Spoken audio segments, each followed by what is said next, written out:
Danes ti na hitro pokažem, kako lahko v Google dokument shraniš k sebi in ga nato tudi urediš.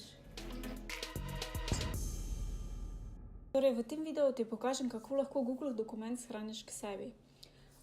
In sicer na primeru predloga za CV, ki jo najdeš na mojem blogu, link do tega bom pa pustila spodaj pod videom. In sicer klikneš najprej na predlogu, odpre se ti Googlova predloga, v desnem kotu zgoraj vidiš, da se v bistvu ta predloga deli z vsemi, ki imajo pač link do nje in da je možen samo ogled, torej da je ni možno urejati.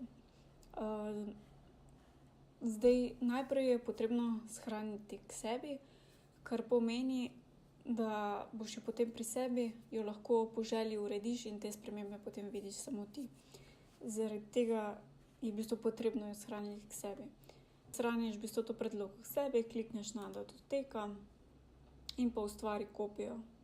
Zdaj, če tega ne želiš urejati v Googlovih dokumentih, potem jo lahko preneseš tudi v kakšnem drugem formatu, torej naprimer za Microsoft Word. Ampak mi naredimo torej kopijo, ustvari kopijo, ime kot želimo in zberemo mapo, kamor jo želimo shraniti. Za prevzeto je kar moj disk, kar bo za ta primer čisto ok. Klikneš v redu in potem se ti v bistvu shrani k tebi. Zdaj, kako veš, da je shranjena pri tebi? Tukaj v desnem kotu vidiš, da če greš gor, se ti izpiše, da je zasebno le zame, torej da se ne deli z nikomer, ampak jo lahko samo ti vidiš in urejaš.